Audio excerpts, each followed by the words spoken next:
look, when we were forced to lock down, we had 137 members. 99 of them continued to pay their membership dues throughout the entire lockdown. Wow. Just because they were loyal and they wanted us to be there when things reopened. Not only that, but a lot of people who came in and bought day passes and week passes that last week were like, I remember you. And like people were posting crazy stuff and tagging us like, I missed my gym. They're like doing push-ups and they had like drawings of FEV behind them while they're doing push-ups. Like I missed my gym. I mean, there was so much love. Hello, everybody. Welcome back to another episode of Pints and Professionals. I'm your host, Ramon Mejia with Resolute Media. Resolute Media captures photos and creates videos for anyone in need. First and foremost, I have to thank Ralph Barone. You're the one who has told me that he's listened to just about every episode. I don't know if you like him, but just the fact that you're listening makes me feel special inside, makes me feel really thankful to have you as a friend, and that you're a terrible golfer. Both those make me very, very happy. Moving on. Today's episode brings us to James, the owner of Iron Vault Gym right here in Austin, Texas. James has led a very interesting life, starting his working career as a paper boy at the age of 9 to enlisting in the Army. Thank you for your service. To becoming a physical therapist and to owning a gym now. And I was so happy to be part of that gym, and I can't thank him enough for one, coming on this show, but two, for being a good human and being a responsible business owner and creating an awesome environment to lift some heavyweights. So without further ado, here is James. This gym in particular has changed me. Part of it's that I'm in a different place in my life. You know, when going to the gym was just a moment in an otherwise very busy day. Yeah. I had to get it done. Now I have a great deal more free time than I did, and the gym's now my happy hour. I mean, that's where that's where all my friends are, and so we end up. I mean, sometimes I can squeeze a 50-minute lift into 3 hours. You know. We shoot the shit a lot. Yeah, that's the way my brother-in-law is. He'll go to the gym for like, I don't know, a 30-minute quick workout, and before you know it, it's like 2 hours. I'm like, where's Sean at? Oh, he's lifting with all his buddies. Yeah, I love it. I mean, the time flies. It's a lot of fun. So we'll do a quick lightning round of very important questions. When you go to the grocery store, do you bag your own groceries or do you let the cashier do it for you? Typically my wife has them delivered. Oh, wow, that's more fancy. often than not. That's fancy. That I think that was that's probably one of the few good things to come out of the pandemic, because just we got so used to that and spoiled, and it's like it's hard to go back. My wife does that as well, and she's a nurse, so her time, she doesn't have a lot of free time to herself, and she's always working so much. But that was one thing that came out of it, like she just plugs in her order, and every once in a while they'll miss on some sort of item, but for the most part, dude, and I don't want to hate on this this particular brand, this particular chain. For the most part, they do good things for Texas, but every now and again, I swear they're trying to push the stuff that's about to go. Like, you're gonna get the bananas that were about to turn, or you're gonna get the unpopular flavor of or the this strawberries, or that. or the strawberries. We've gotten fucked over on the strawberries. Are you gonna afford strawberries? You're gonna call me? Yeah. Call me a snob. Okay. Are you the type of individual that leaves the basket at the curb, or do you walk it back to the place where? Oh, you go back to where they belong. Okay, good. I mean, any decent human being. At dinner, do you gather all the plates so that the server can, quickly pick up all the stuff? Oh yeah. Okay. I waited tables in high school, and so anything to make someone else's their life easier, a little easier. They got it rough. That's a hard job. Are you a Google reviewer? Do you leave Google reviews? Not a lot. When the chains, the big corporate chains can go after themselves. Yeah. But the mom and pops. If I have a particularly good experience, I want the world to know, and I want to pat them on the back that way.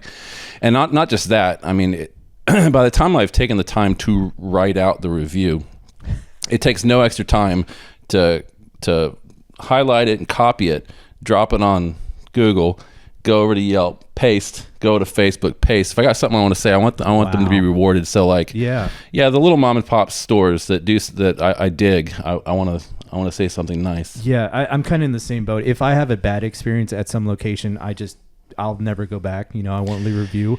But if I go to a place that I really like and I feel like the servers are doing a great job, I try to get the server's name just so I name drop them on the Google review. Yeah, nice.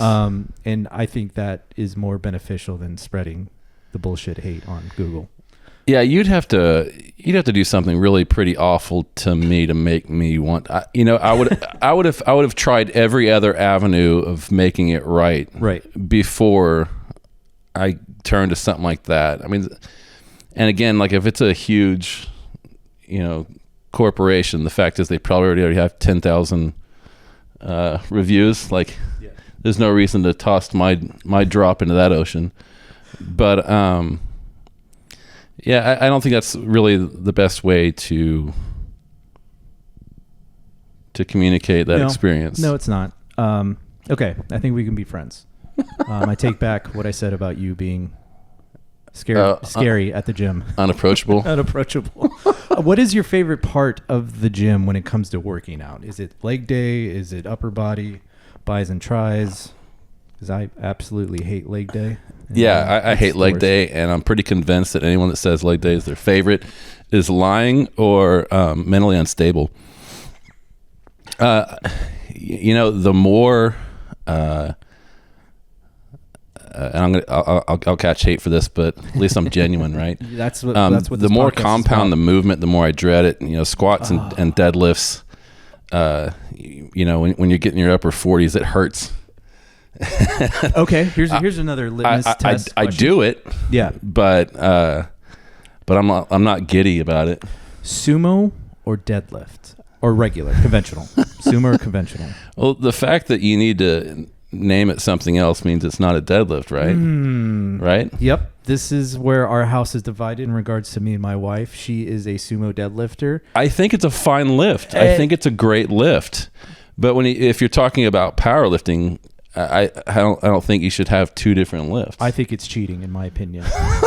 It's a great lift, but I don't think you can compete pound for pound with the two different lifts. It's entirely different. Because my wife is pretty strong, and she'll smoke me in the deadlift right now because I haven't deadlifted in a while. But back squat, bench, I got her all day. I could come in cold and outlift her, but deadlift, she'll murder me. But she's also doing sumo deadlift, so it's like, well, we're not really comparing apples to apples here. But either way, yeah. Why can't we just call it the sumo lift? Okay, that works too. I'm all fine with that. Right. But yeah, I have absolutely no problem with it as a means to be strong and powerful. But I think when it comes to competition, I don't see how you can have two separate lifts and say it's the same thing. Does your wife go work out at the gym? No, she lifts in the garage. Oh, okay. I know, which is weird for the gym owner to say. Yeah. I will say I wasn't a garage gym guy, but starting my own business and my wife wanted her own gym. And I'm like, well, what if I paid for it all, but also made like a man cave / office / storage space for all my gear? She's like, I think that would work. And the 40-minute round trip to your gym was actually, that's a lot of time just in driving alone. So I've learned to force myself to work out at home because I never was the type of guy that could do it. I just couldn't get in the right headspace. But now it's like, well, I've been editing for 4 hours, might as well get off my ass and go do some bench press or something. So I do miss the gym because you always kept it, or your spotters and you always kept it very clean. That's not always the case. Like, it's those little details that I really liked your gym, and on the top of that, it was really affordable. So before we get into all the details of your gym, let's throw it back. What did your parents do for a living? My father retired fairly recently. Oh, awesome. He spent his career as an accountant. Okay. He worked for oil companies when I was young, and that moved us around a lot. Yeah. But when I was about 12 or 13, he left big corporate oil and went into non-for-profits. Oh, okay. All right. And my mother was always a stay-at-home mother. Got it. My stepmother was a bookkeeper, like mostly medical. Okay. Like billing and that sort of thing. She's since retired. My stepfather's in manufacturing. Okay. So where would you call home? Where did you grow up? See, there, that's where oil comes in. Right. We moved around a lot. In Texas? Yeah, I was born in Las Cruces, New Mexico. Oh, yeah. Okay. Oh, that makes a lot of sense. Okay. We saw that at the gym. I was like, what does that mean? Yeah, for your listeners, I have this gorgeous Zia tattooed to my calf. The land of enchantment. Right? Land of enchantment. Yep. Yeah. So I was born there. When I was like 1 or 2, we moved to Houston. Okay. 2 years in Houston, 2 years in Midland, 2 years back in Houston. Midland, Texas. All yeah, right. yeah. Parents lived there for like 10 years, and man, I don't have a lot of nice things to say about Midland. Who does? Except for the oil tycoons. And that was like, I get it, but man, there was no good restaurants there. There was no good service. And Texas Burger.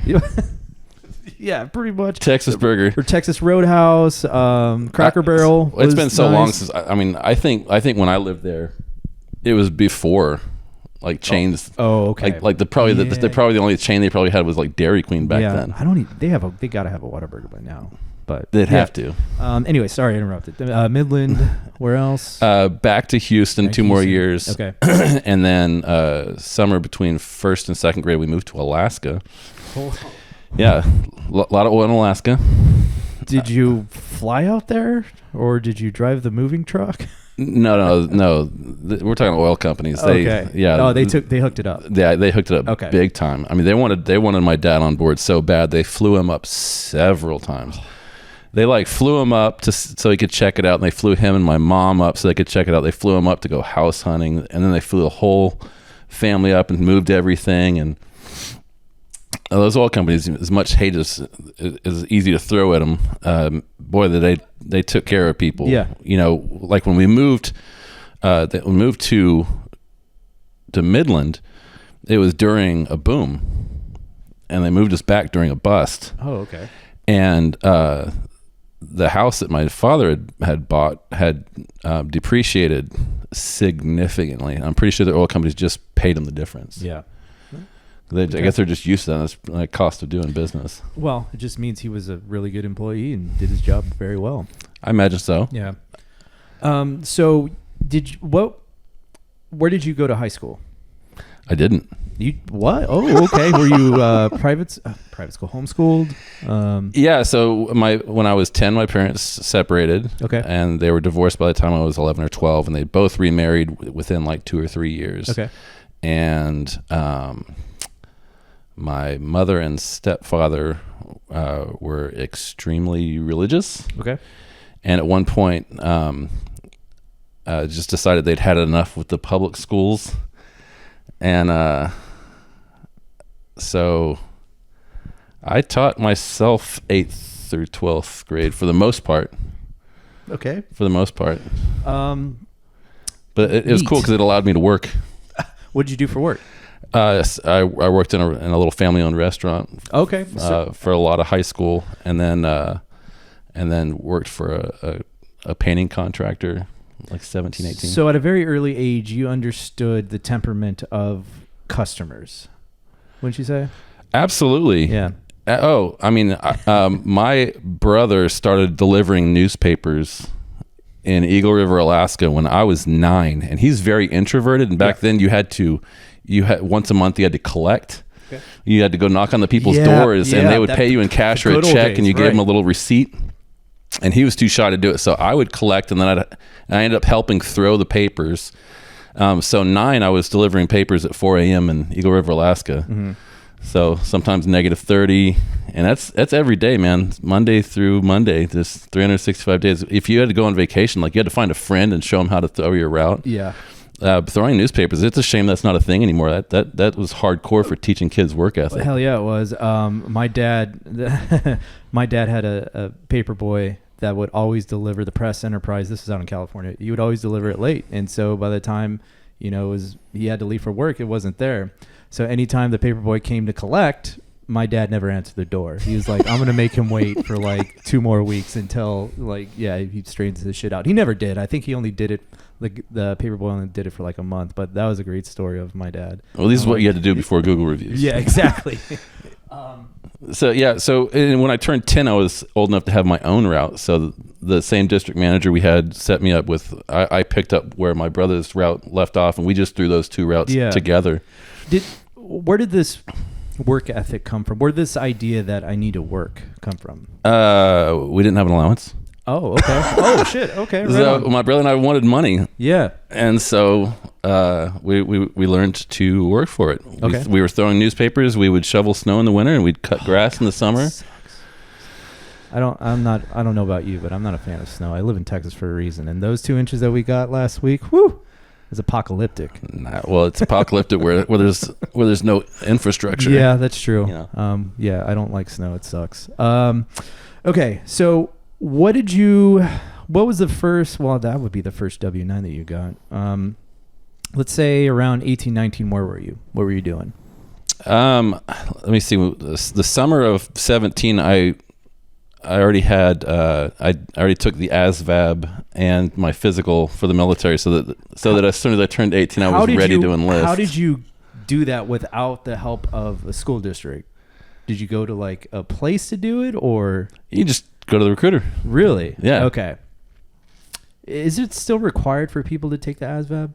I know my dad. This was like 2001. No, 2000. When did we do it?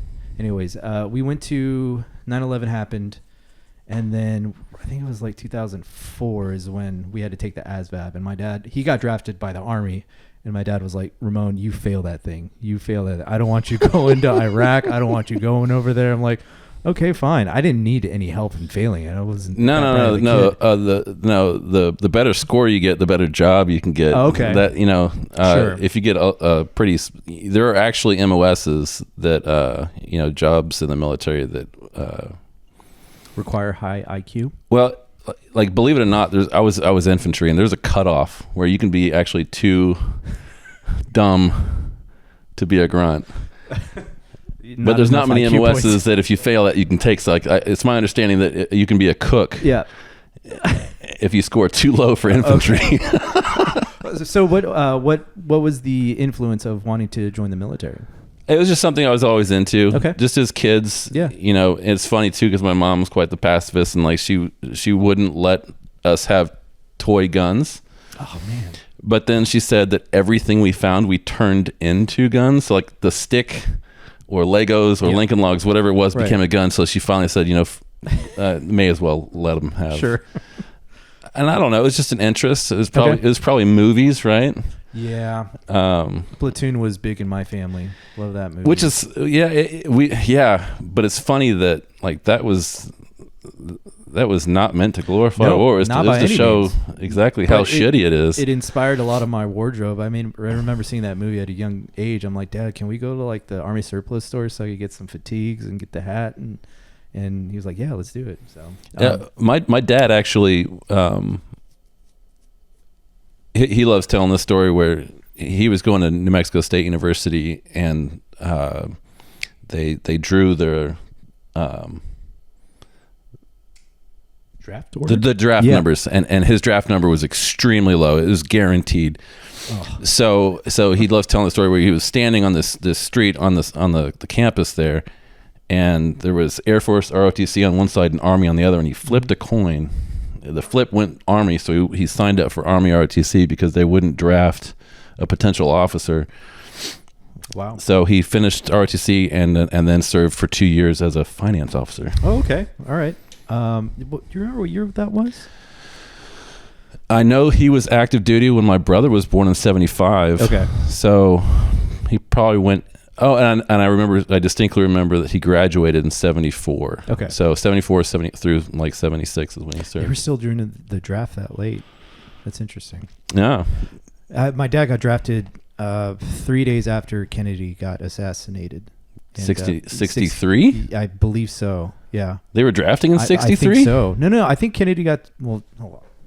We'll do a quick Google check right now because I always forget this story because he tells me that his draft card was signed LBJ. and I was like, oh, that's kind of interesting. That would make sense. Well, given the time frame of how long it took, the mail. Oh, you're saying it was a day after, it was and it was pretty much already. yeah, exactly. Ooh, so government doesn't move that fast. That's what Nothing in our federal government works that fast. Yeah, I know, and that's why I was like, Dad, I really wish you hung on to that draft card, because that would. Yeah, he got assassinated. He got drafted in 1963. And the thing was, he was living in Texas, and he had just moved to California, and I think this was when Vietnam was going on, obviously, and one of his 63. We had like advisors. Like the CIA was there mucking around. Well, there may have been Green Berets mucking around, but we weren't really like official boots on the ground yet. I don't think. Either way, he got drafted, and one of the things that kind of sped him to the front of the line was that he moved from Texas to California. And so one of his buddies was like, when you move, you're going to be moved to the front of the line, so chances are you're going to get drafted. But anyways. So what military branch did you Army. go to? Army. Okay. Yeah. I don't think I ever had some kind of weird overglorified movie version of war. Yeah. I think I had a patriotic streak, and I thought if somebody has to do that, why not me? Sure. Yeah. Was it kind of culture shock day one going into the Army? Like, oh man, this is different.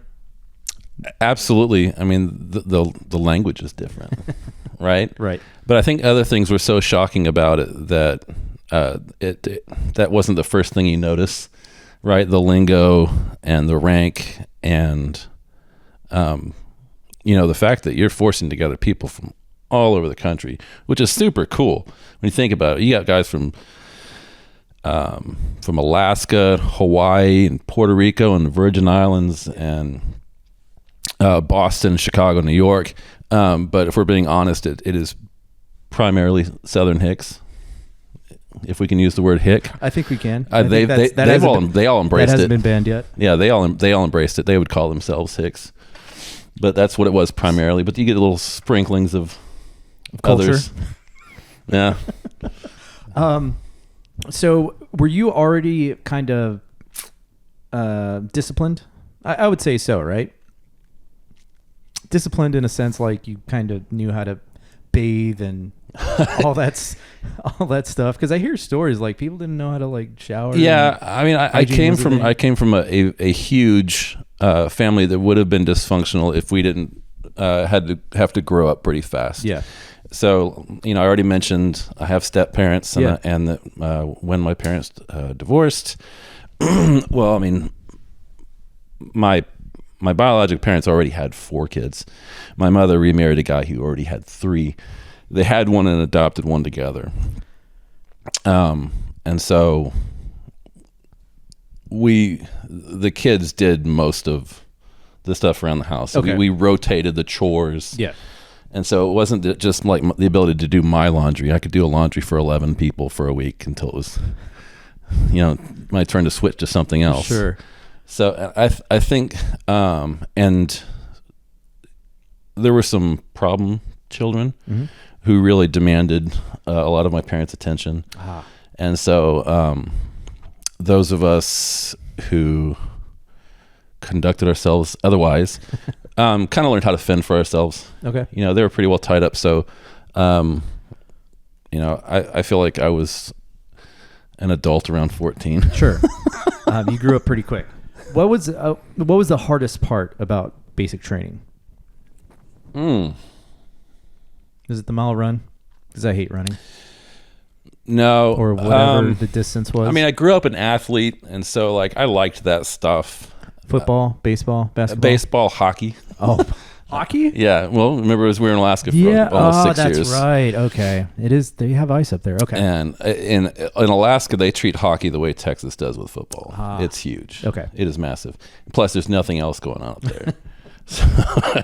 So hockey's huge. Okay. So instead of like what the Dallas Cowboys are here, University of Alaska at Anchorage, hockey, like what we thought was the big arena, but it's probably in hindsight, it's probably like 20,000 people. I don't know. And I'm sure they're better organized and better ran than the Dallas Cowboys. But anyways, it was cool. It was cool. Really interesting side note, little story. Please. When we first moved to Alaska, my brother and I started playing hockey, and I don't know how, but my dad got rink side tickets to watch the Olympic team for Russia. Actually, it was the USSR play Czechoslovakia's Olympic team. They were playing a scrimmage in Anchorage, and we got to watch it rinkside. And I knew it was cool at the time, but the more I think about it, and the more time has passed, and the older I get, the more I realize how absolutely amazing it was to see that. Like, you're watching Olympic teams play outside of the Olympics. And these are two nations that no longer exist. This was the USSR versus Czechoslovakia, which no longer exist. And you have to find an old globe to find those things. Do they even make those things anymore? Globes? Yeah, it's usually. I hope so. God, I hope people still buy globes. Go buy a globe for your kids. So basic training, what was the hardest part? I'll tell you the hardest part. It was semi-miserable all day long. And then you finally fall asleep and you fucking dream about being in basic training. So you can't escape it. You wake up and you're like, yes, they have you. You're like, I just want to dream about being somewhere else. Do I have to be here 24 hours a day? And it was the awfulest dreams, right? You know, the dreams where you think, you show up for college for a final for a class you never enrolled in, or you show up in school and you're not wearing pants, something like that. I had this recurring nightmare where I would wake up and I would crawl out of the bunk and realize that everyone's out in formation. Oh, wait. Somehow I slept through wake up, and they're already out there in formation, and it's a chilling feeling. What year were you? Basic? Yeah. 97. 97. Okay. How long did you serve for? 3 years National Guard and 3 years active duty. Okay. What was your, I guess, occupation in the Army? Well, I originally joined the New Mexico Army National Guard, and I was a Stinger crew member. So that's the missile you fire off your shoulder to shoot down stuff out of the air. Oh. We call it duck hunters. That sounds neat. Yeah, so in Rio Rancho, New Mexico, there was a Patriot battalion. Everyone knows what the Patriot is, made famous by the first Gulf War, if you're around. I'm not familiar. Well, it was shooting down Scuds. Wait, did you join a militia down there? Because that's what I'm familiar with the Patriot. No. The Patriot missiles were the ones made famous in the Gulf War, shooting down Scuds and enemy aircraft. And so there was a Patriot battalion there, and we had a couple of little squads of Stinger guys that we would provide short-range air defense whenever they were like moving or setting up or breaking down, like basically when the Patriots weren't ready to go. And it was a pretty cool job because we kind of flew under the radar. There's only a small group of us in this big battalion, so we kind of did our own thing. But I didn't like the National Guard. I got a taste of the Army in training, basic and AIT, and I didn't know what I wanted to be when I grew up. So I was like, but I'm good at soldiering, so I transferred to active duty. Okay. And then switched to infantry. And so, was there any specific job within the infantry? Were you? I was forced to be 11 Mike, which is mechanized. Okay. So we were on the Bradleys. Oh, okay. Yeah. Was that fun?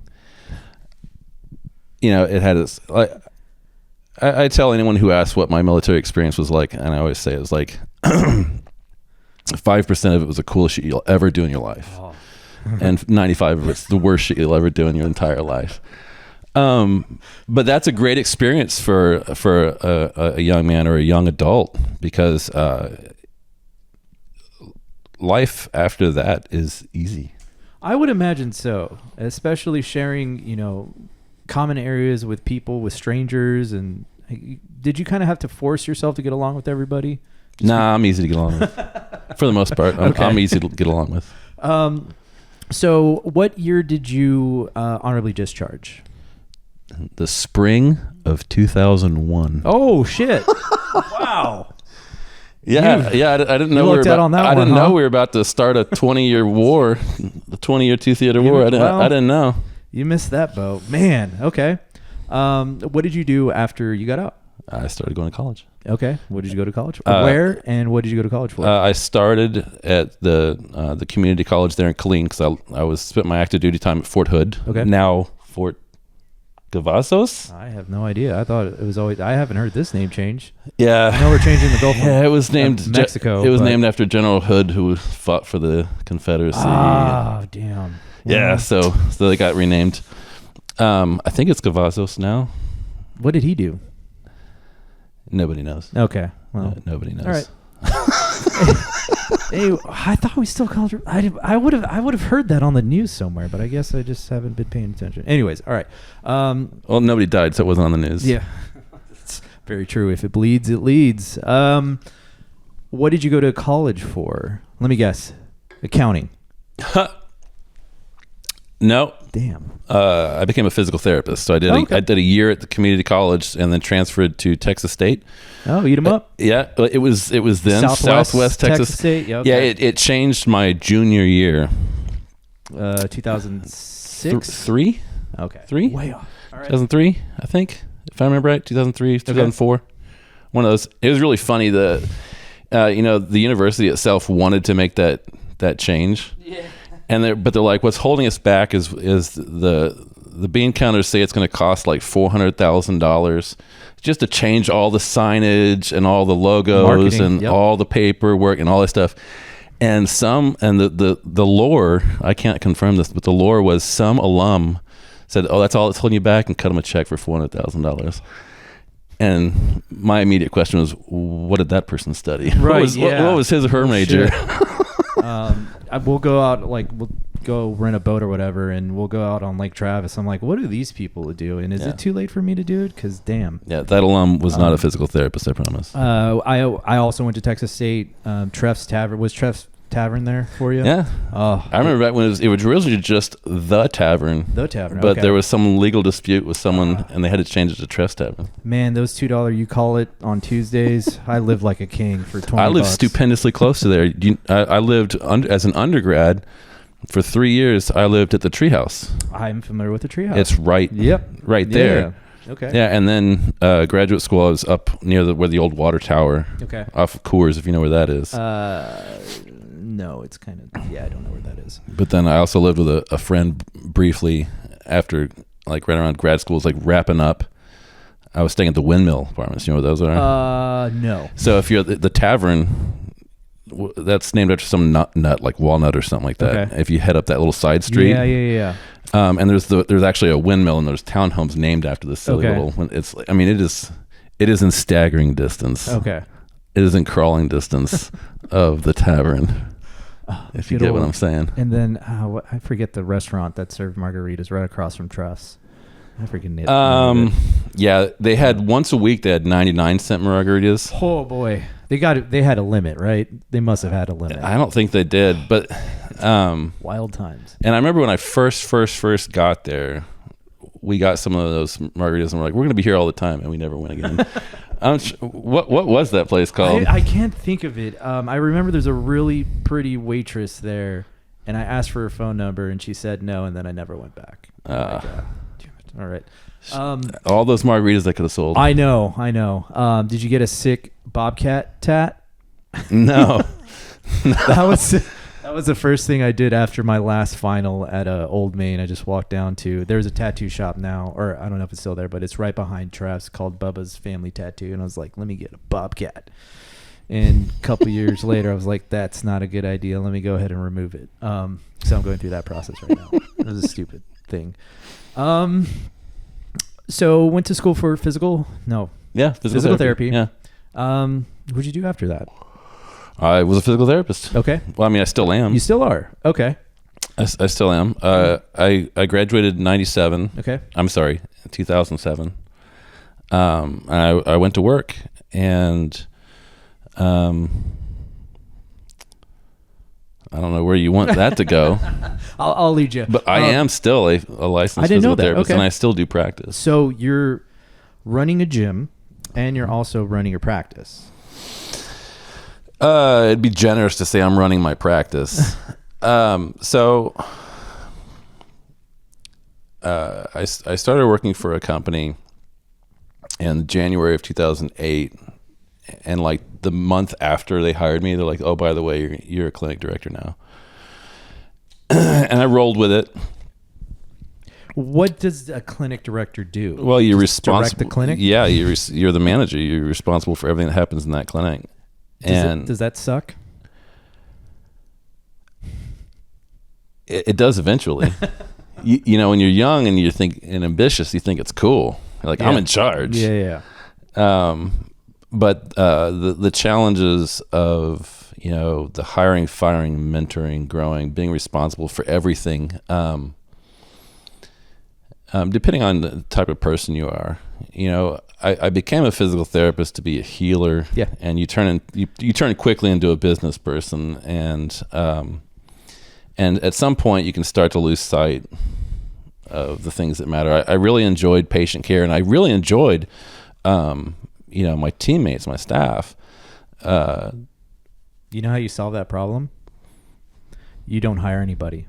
Because as a CEO of my own company, I don't have any. You do not. I don't have to fire anybody. You do not remain in that position for that long. Right. They expect you to grow your clinic. For sure. I understand that. My wife, who is a wound care nurse now, before she was a manager at her hospital, and she was making fat stacks.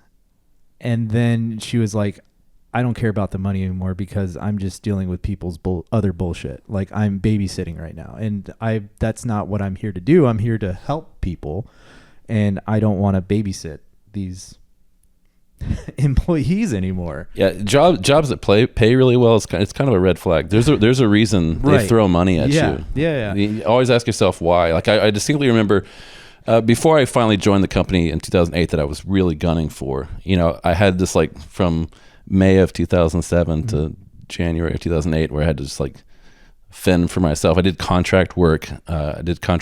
And so I was an employee. I was a W-2 employee at one place, and I was a 1099 for another place. And ironically, it paid incredibly well when you're by the hour instead of salary, but you're not really landed in some place. Okay. And when I was transitioning to the company I was hoping to join, one of the companies I was working for was like, we'd love you to stay. We'll give you a clinic. You can be a clinic director, and like the salary is this much in Austin, the salary is this much in San Antonio, and it's this much, and it was significantly more in Corpus. Really? And I immediately thought, why does it pay so much more? And I was like, something's wrong. Yeah. Like, that's a huge red flag. How old were you when they gave you that opportunity? 2007? Yeah. I would have been 29. Were you single, married? I was single. Okay. And did you take the Corpus job? No. Okay. I feel like at that age, I'm 37. No, I took a huge pay cut to join the company that I did because I believed in them. At 29, I would have been like, hell yeah, let's do that. And then I would have found out after how bad it sucked. But okay, that shows your wisdom. So you didn't like the director job? No, I did. Okay. I did. It just, it was just someone else's turn. Yeah. I liked it for a long time. And I won't name anyone, but when I joined this company, it was like the entire company could fit around the water cooler. It was this scrappy little startup where they were gonna change the world and do things the right way. And we had this long list of things that we would never do, and all the things that we hated about corporate healthcare. And over the next 14 years, I watched it slowly become exactly that. They did everything they said they'd never do. And so those things wore me out. Watching it regress to the mean kind of ruined it for me. But I'd already started the gym as like a side hustle. This was 2007. Is that what you said? No, not back then. Okay. No, I was all in physical therapy, and I was Got it. I didn't know I was ever going to be an entrepreneur at that point. I didn't aspire to be. In 2012-13, I went through this it was essentially an MBA for physical therapists. It was this year and some change program, and 85% of my cohort were practice owners. Okay. So only a small group of us were managers. And by this point, I'd been a clinic director for 4 years, and no credit of my own, I'd been very, very well mentored. So going into the program, man, I knew 80% of the material. So it felt like a lot of it was review, and I'd get some new pieces, chunks of this and that. But there are all these practice owners who seemed like they didn't know very much. I was like, you guys own practices, and you're not measuring these really important metrics or know how to do this or that. And so we would have these, most of the learning would be online, but then 3 times throughout the program, we'd meet up in some city, and they'd host it in these really nice hotels. And all the practice owners and everyone else after the programming would go to their room, and I would sneak across the room to the Super 8, the Super 8 motels. Oh yeah. Yeah, we were very, as the Mejia family, we were very familiar with it. And I'm not saying it was Super 8. I'm saying it's something like that. It was this Roach Motel shitty thing there's that I could afford. That I could afford. I'm not saying it was.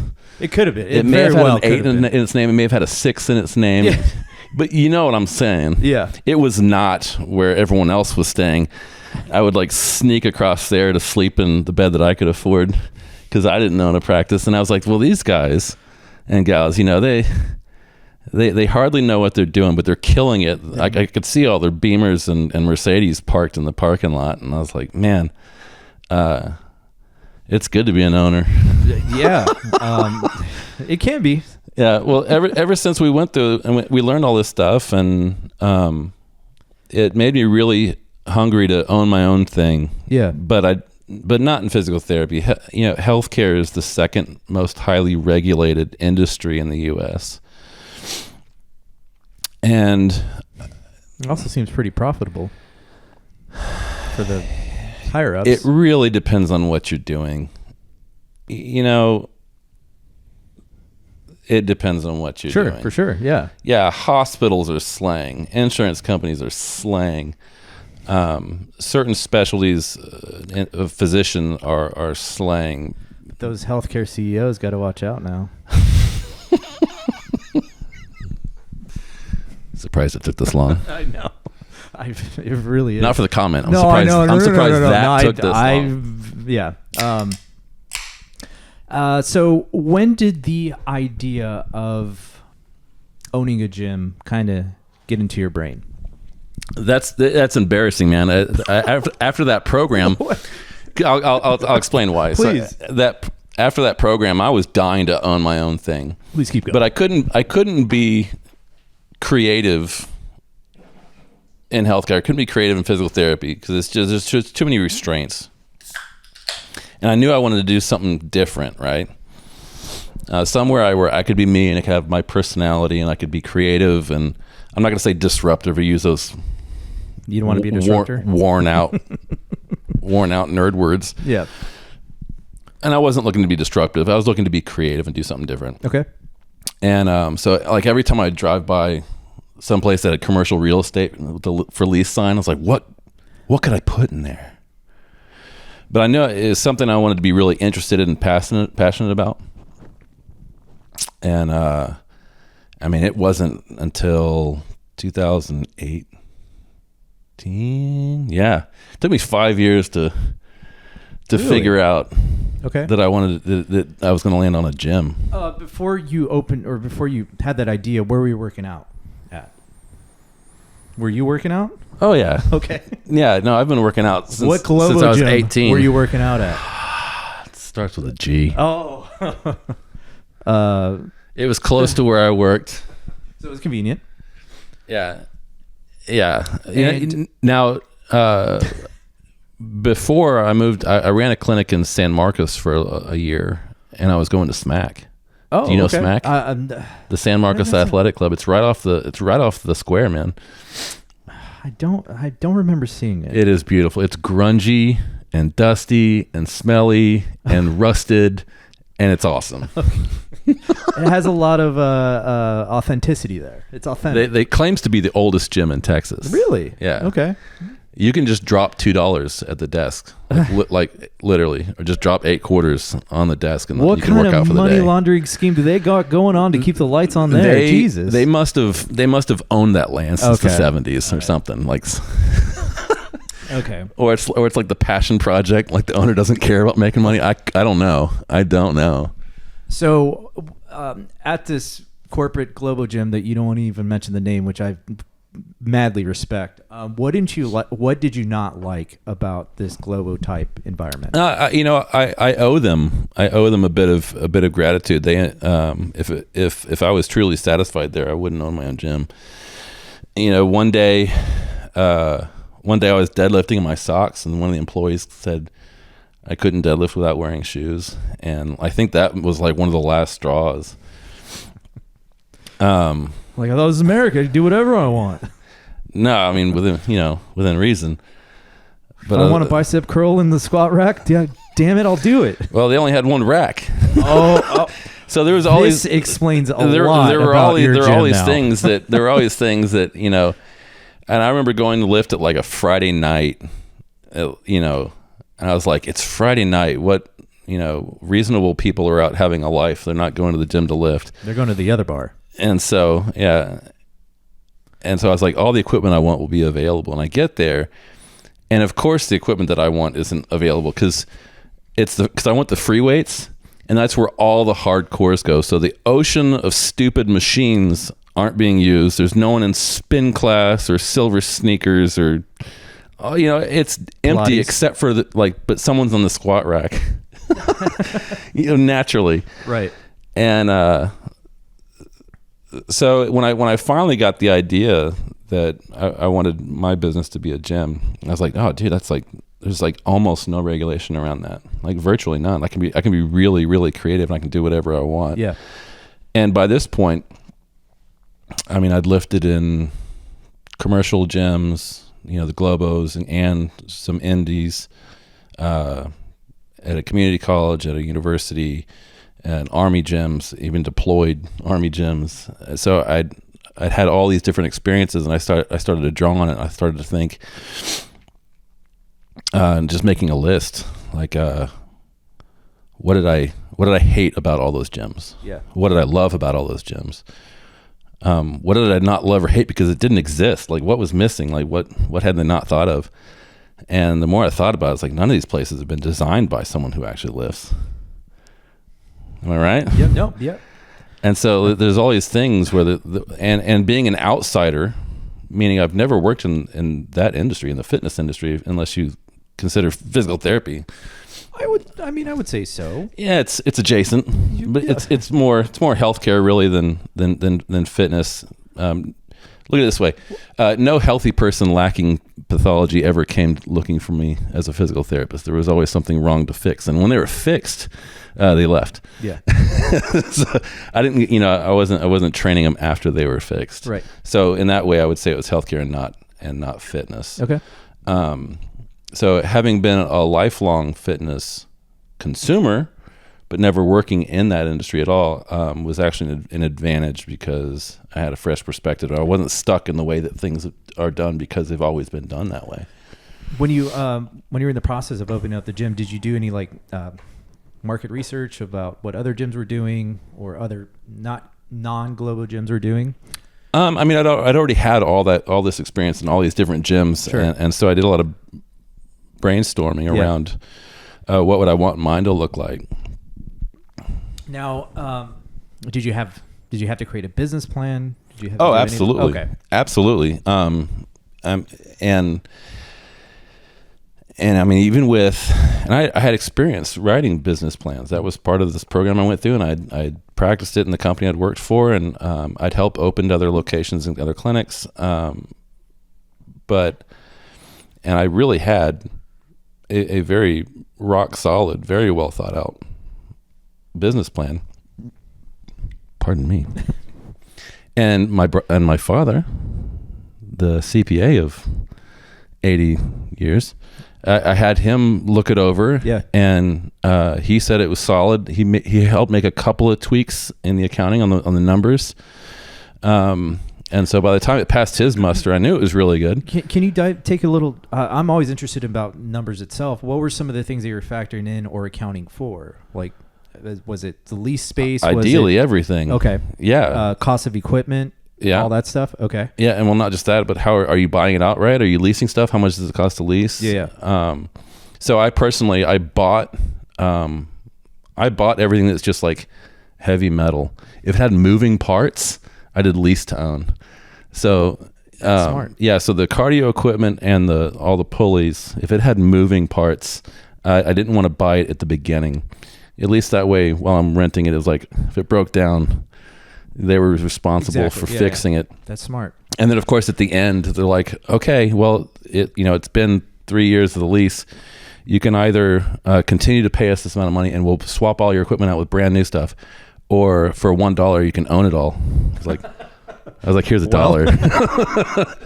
Your choice was easy. Here's $1. Did you go to the bank for a loan? Did you go to? Yeah. Okay. Yeah. Well, I went through a couple banks, and nobody wanted to lend money to startups.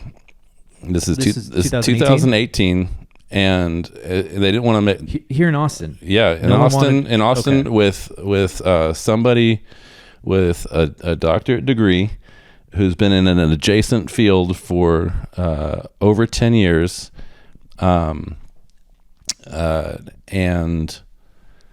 a solid business plan. Yeah. They just didn't want to risk it. Was it the amount, or was it just the thing that you were trying to do, starting a gym? Or both? No, because I mean the business plan included all the market research showing there's this much market, like if I pick up 2% of the market within a 4-mile radius, we're gonna do pretty well. Yeah.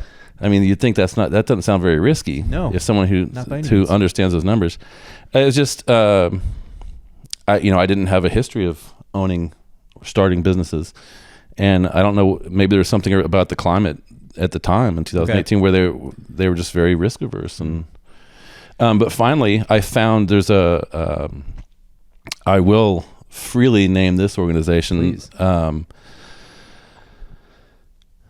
How embarrassing that! I think I forgot the name. There's it's a non-for-profit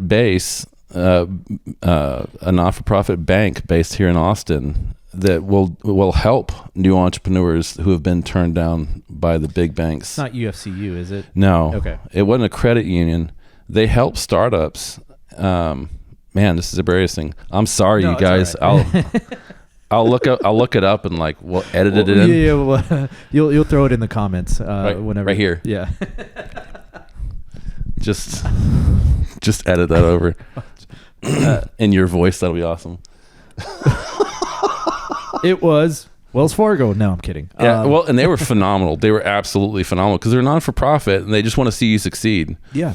And they were magic during the pandemic. They were magic, but it was they did get to work the loan through the Small Business Administration, so it was an SBA loan. Okay. But the actual lender was this non-for-profit group here in Austin. And so, did you have? How did you settle upon the space that you have now? This is the original location, correct? Or it's the only. Yeah. How did you stumble upon I was looking place? all over the place. I didn't even find that one because there is a Globo Gym right down the road from you. Yeah, and ask me that question again later, and I'll here in a moment. Okay. This is a two-pronged. I'm excited. I can't talk in two directions at once. No, I get it. Let me go ahead and address that now. If I ever want to open another location, all I'm going to do is just set up a block or two away from a Globo, because that way that's proof that they've already done all the market research. And if they believe that they can, put up a 25,000 square foot or whatever they are gym, then I can survive with my little niche That's smart. That makes sense. No, it totally so does. I honestly believe that is the market research. If there's one of those gyms within like a 1 mile radius, I can probably put up another one nearby. Anyway, what was the other prong? Well, the prong was you got the loan. And then you got the loan from the company that you highly praised. You asked about the location. Yeah, you asked about the location. And then, I was getting there. A dear friend of mine is a real estate agent. He helped me sell my first house and get into my second. Okay. And we were friends before that. I was like, hey, dude, I want to do this. Here's what I'm looking for. And he found that space, which is really hilarious because it is like 2 or 3 blocks from the clinic I was running. No shit, really? Yeah, like sometimes at lunch, like I would park under that big shade tree. Oh, yeah. And eat my lunch because I didn't want to eat in the clinic. Sometimes I just wanted to like eat without being interrupted by staff or a patient or something like that. And so I'd been around that building, 1,000 times before. Okay. And so when my friend's like, what about this space? I was like, oh my God, that building? And we went and looked at it and I was like, yeah, dude, this is perfect. Cool. And because it is look at it, right? It is unrented space on the back side of this building. For the same price per square foot, like I'd have to be out in the boonies. Wow. I'd have to be out. To be right, we're close to the intersection of Mopac and Ben White and Southwest Parkway. Mm-hmm. That is a thriving area. And you're tucked away in the back where no one can see you. And I can afford it because we're in the closet. We're in the... But when you think about it, it turns out to be really cool. It has kind of a speakeasy feel. It does. We don't compete with anyone for the back side of the parking lot. Because there's no... we share it with the dumpsters. Well, there's also inhabitants that you shared with. Intermittently. Sure, yeah. Intermittently. Which is another question I'll ask you down the line. So when you get into that space, what kind of work needed to be done? It was an office space, so it had all these walls up and the acoustic tile ceiling. It was some kind of government-run drug treatment center that went belly up. So we had to knock down virtually all the walls. Oh, how you did it yourself? Oh. No, I'm still working 45, 50 hours a week. So you hired someone running a clinic. Okay. Yeah, right. So I had to get bids from a contractor and then plug that into the business plan. So all these moving pieces had to be in place before the money was given. So you had to. So I'm in talks with the banks while I'm figuring out this place and what the rent's going to cost. While I'm figuring out what the build out's going to cost. While I'm getting bids for the equipment, and those.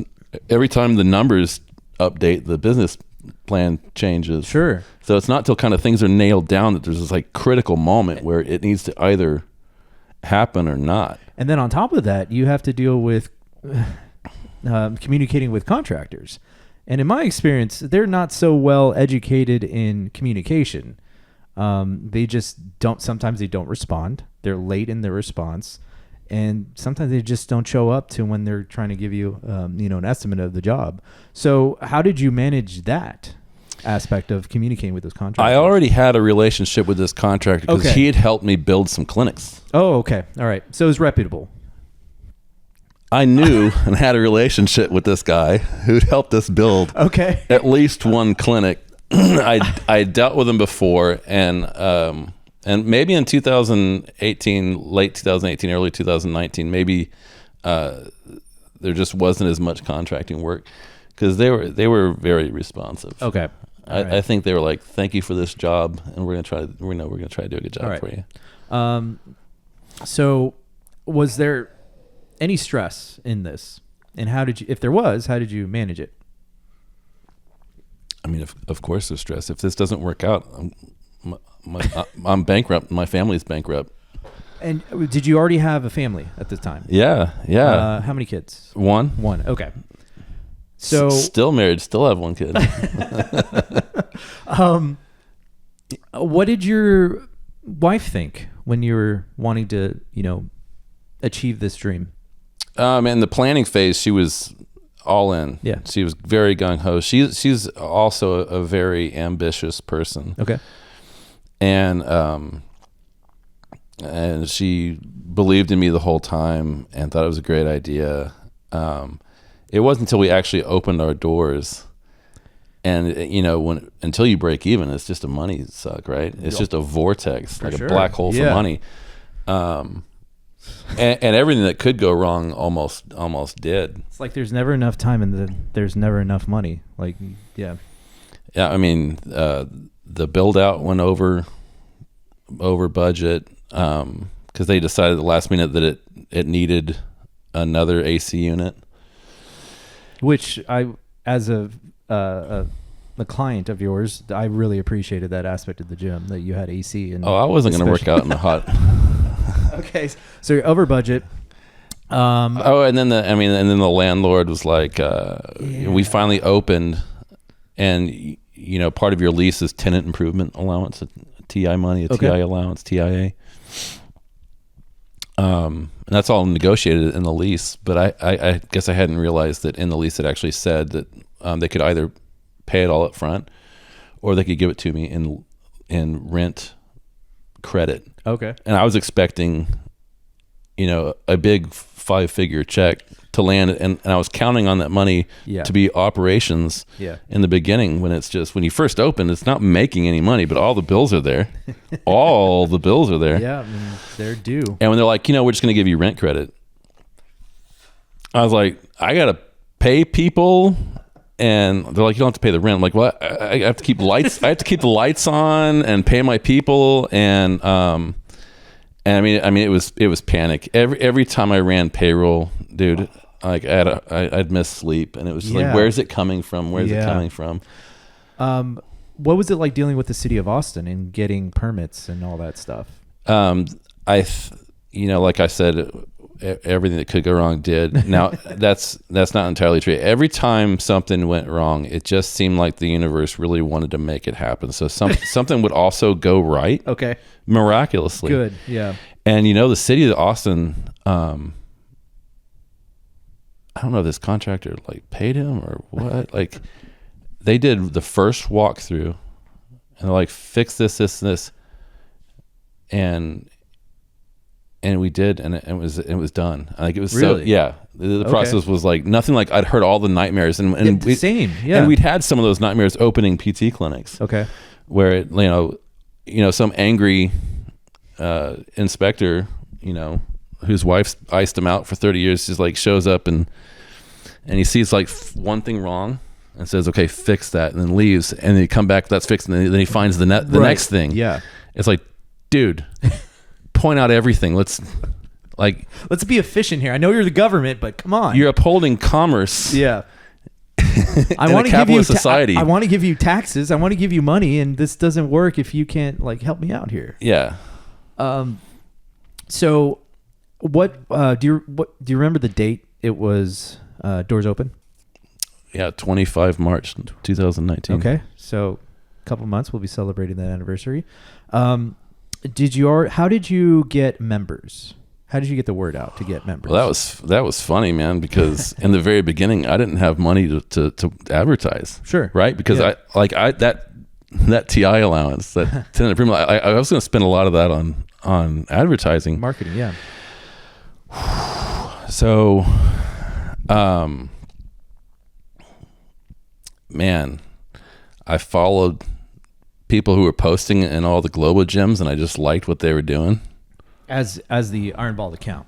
Yeah. Okay, right on. And even if they don't join, it's like, I'm supporting you. Sure, yeah. Get it. Yeah. You're killing it. And that caught some people's eye. And you want to know what the best thing that happened to us was? Sure. So we struggled. We struggled hard the first year.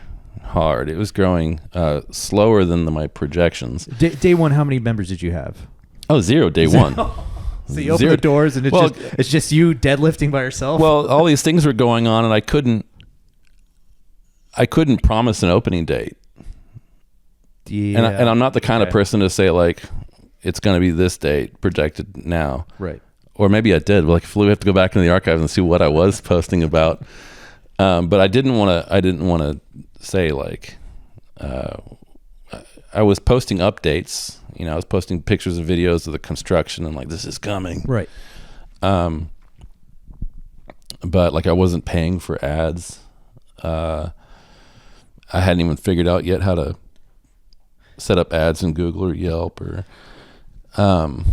I struggled the first year, even though I thought I was like a marketing genius. You know, I read all the books on, you know, neuromarketing and all these things, and I'd done very well at growing a physical therapy clinic. That's extremely different. You build relationships with referral sources, right, with physicians.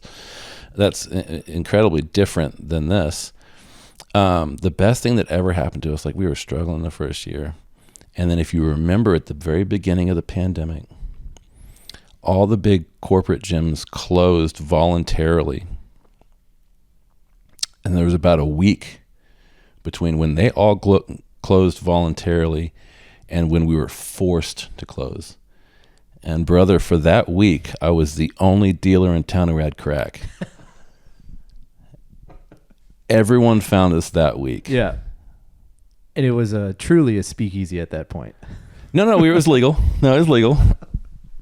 Not only was it legal, but we were conscious. You know, we're trying to keep people safe as best we could. Right. I mean, nobody knew anything back then. Of course. Nobody knew anything back then. Wow. So you opened doors 2018, March 25th, 2019, March 25th, 2019. Mm-hmm. Yeah. And then literally the next year you get we were closed on our first anniversary during the lockdown. Pandemic. During the lockdown, we were closed. Yeah. If you scroll back in our posters on Instagram, you'll see like the little happy first anniversary. We were locked up. That was incredible. Look, when we were forced to lock down, we had 137 members. That's pretty good. 99 of them continued to pay their membership dues throughout the entire lockdown. Wow. Just because they were loyal and they wanted us to be there when things reopened. Yeah.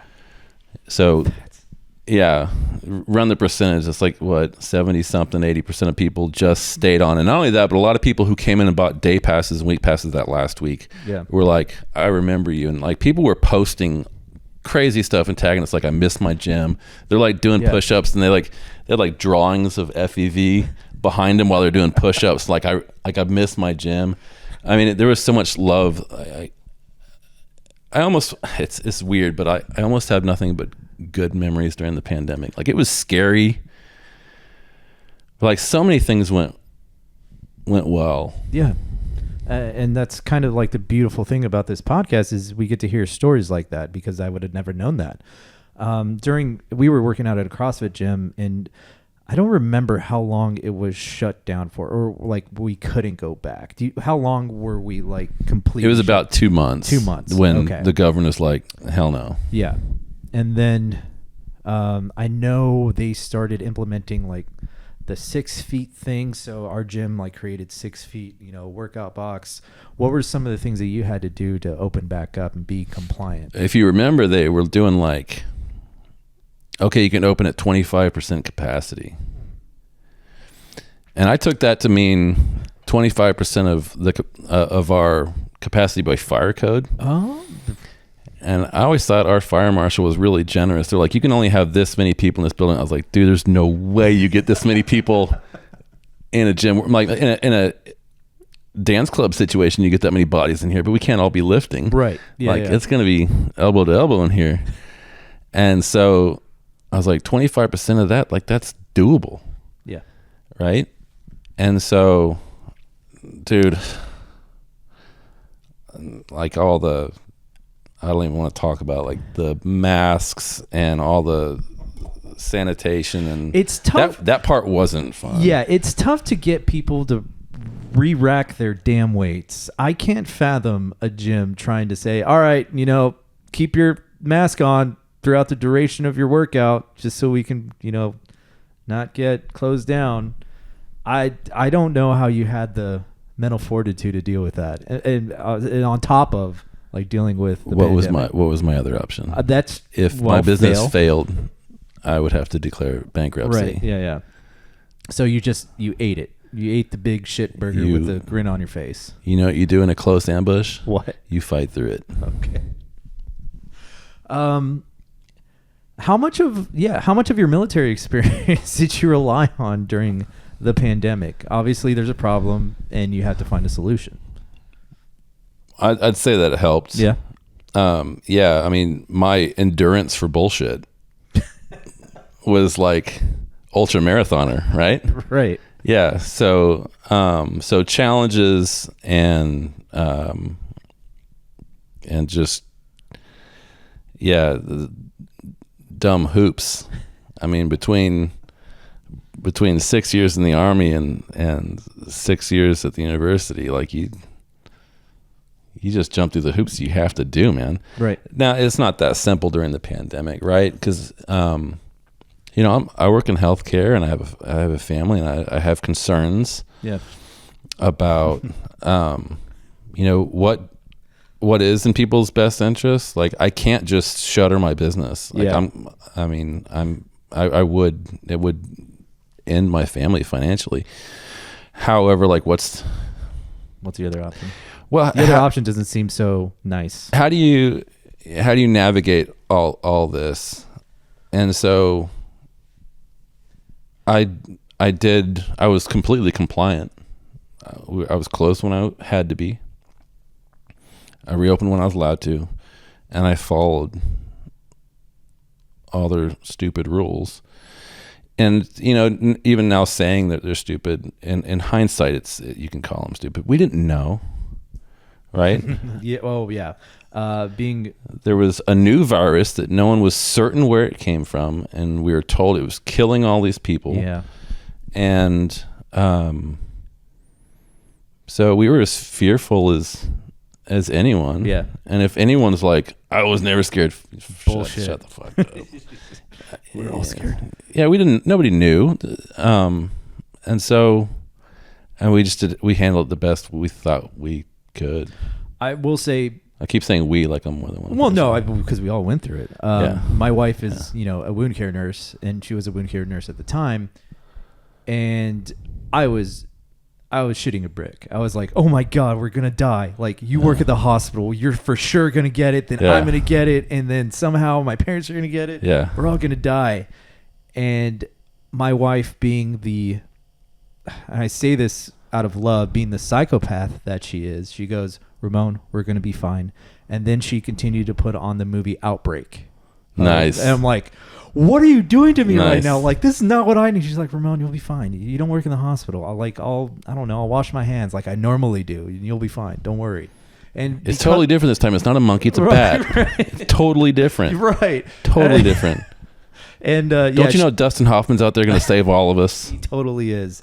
And then, so she was the calm in the storm. And we got married that year too. So it's like, oh, this is going to be new in our relationship, that I'm going to have to just trust what you say. And you're going to be wearing the pants in the family, because this homeboy is running for the hills. And being married to a nurse was definitely beneficial, and seeing all the bullshit that she had to deal with just her patience and everything that goes into it. I was like, oh, man, I love you to death, and this is why I don't know. You're just awesome, and thank God I was able to somehow coerce you into marrying me. Yeah, and every marriage should start with like some really solid trauma bonding. It's just good. It's got to increase the statistics. You're going to make it. Oh, for sure. Yeah, for sure. So, you obviously made it over the hump, because of the people who go to your gym. But because that wasn't even covering the bills now. So, this wonderful bank that lent us the money had worked out a deal with the SBA where I didn't even have to make payments on the loan during that time. Okay. And then I didn't spend any money on advertising or marketing. That seemed really distasteful. Right? We're in the middle of lockdown of this massive pandemic, and people are dying, and like, I'm not going to be like, when this all opens up, come to our gym. Yeah. So I didn't do any I didn't spend any advertising money whatsoever. I stayed kind of connected with, our little community that we'd built at that point. Like the hero in all this to a great deal. And also I'm still running the clinic. Like the clinic didn't close. Physical therapy was, what was the bullshit term they used? Oh, we were essential. We were essential. So we're still, I'm handling all that crisis, right? Like I had furloughed, doctors of physical therapy, and we were like trying to survive over there too, right? We're putting up screens in front of the front desk, and we're wearing masks and gloves, and like I'm still working 45, 50 hours a week running a busy physical therapy clinic. So the gym is just like the other thing, right? Now, my wife's a psychotherapist, and all my brothers work in technology. Like everyone else in the family could work from home, and I'm like your wife, where I'm still out in the trenches now, not a hospital. Good God. And so I was a leper. So my wife took our son and stayed with my folks who were retired, or for all intents and purposes, like my dad could still work from home. And so, and part of that wasn't like they were avoiding me. Part of that was, my wife worked, school was out, like we needed, we needed daycare, basically, right? We needed childcare. So if everyone remembers, all the shit hit the fan right as spring break hit through AISD. And then like at the end of spring break, the school just said like, they're getting another week off. So during spring break, our son was already staying with my in-laws. They live up near Fort Worth. He was staying with them. They brought him back at the end of spring break, and the school's like, guess what? Another week. And my wife and I are still working. And so the in-laws stayed with us for a week. And things aren't locked down yet, but the school's closed. And then the third week, they're like, we don't know when school's coming back in, right? 2 weeks to slow the spread. Remember all this? Yeah, I do. And stay 6 feet apart. And my wife and my wife's parents, the in-laws, were like, well, we got to get going. We're going home. And of course, yeah, go home. And of course, they're also scared. And I wouldn't blame them if they just said like, oh, you're still working in healthcare? We're out. But they went home, and so my stepmother was already retired, so she took my son. They stayed with my folks for like 2 weeks, and I think just for a change of pace, then they drove up and stayed with her parents for some time. But essentially, for 6 weeks, my wife and son were gone. And I remember at one point when they were still at my parents' house, they're like out towards Dripping. We were gonna have like a family dinner where they had food delivered, and literally, I was on the back patio on like the picnic table, and they had the door, they had the window cracked, and like my family's in the kitchen. What do they call that? The breakfast nook. Yeah. And we've got 10 feet and a wall between us, and I'm eating out there, and they're all eating in there, and like my wife just bawled her eyes out after that. And so for the longest time, like since I was the only one in the family working in public and interacting with people, yeah, I felt like a leper, man. Yeah, that sucks so bad. But yeah, well, you made it through. You survived. We all made it. We all did. So where you are now with the gym, what do you think people like the most about it? Because I'll go first. I love that you have squat racks throughout the entire gym. That is, I mean, I could walk in there during the busy hours, and I'm like, I always fret. I'm like, there's always a rack. I'm not going to get a rack. But then miraculously, there was always a rack. There was always something to do inside a rack. Well, and that was the point, is the versatility. Right. Right. It could be 5:30 p.m. on a Monday. Yeah. Where it's National Chest Day. But we have 12 places for people to bench press. Yep. And then Friday could be like, everyone decides they want to do legs. We have 12 places they squat. Because the racks are versatile. Yeah. You can do so many things on them instead of a piece of equipment that serves one purpose. Right. Right. Yeah, that's definitely something that I appreciated about your gym. What are some of the other rumblings that other people have talked about, and what they like so much about the gym? You know, I've never asked people, what do you love about my gym? You read the Google reviews. Come on. Yeah, and it's a lot of that. People seem to like that it's kind of hardcore, but it's also clean. It's hardcore, but I like stuff where it belongs. That is very it's true. hardcore. It has a hardcore-esque. Except we also have AC and heat and a dehumidifier, so it's climate controlled. Yeah. Look, I was trying to build my dream gym. Yeah. And I just hoped that there was enough others out there to make it like a legit business. Otherwise, I could just move that shit in my garage. But I wanted it to be something that I just figured there's got to be enough people like me, right? I wanted AC. And when I was going to SMAC, the San Marcos Athletic Club, there'd be this college kid, please sign in. You know that guy? Yeah. And I was always like, well, he looks bored. And why can't you be like, hey dude, come spot me?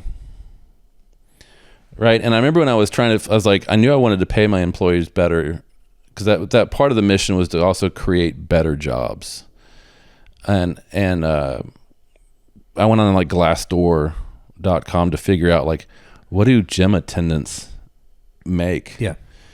And at the time it was $9 an hour. And I accidentally saw here's what people say about being a gym attendant. They're bored. They're like, we hate staying at this desk all day long. Right. I was like, noted. We don't want to create a job where people sit at this desk all day long. Well, good thing, because they're gonna have to do everything. They're gonna have to clean and help maintain stuff. Yeah. But there's only so much work needed. I was like, why? So why instead of me saying to that kid, hey, can you give me a spot? What if when you walk in, the kid's like, hey, let me know if you need a spot. Yeah. And wanders around the gym how you doing? You good? You need anything? Yeah. You know what I mean? What if we were the first gym to have a waiter? You know what I'm saying? What if and it makes the job better for them, and it creates a better experience for us. Yeah. And so that's what inspired the spotter. And that was just part of the process of what would I want? What have I never seen that should be there? What did I like? Can we make it better? What is stupid? Can we eliminate?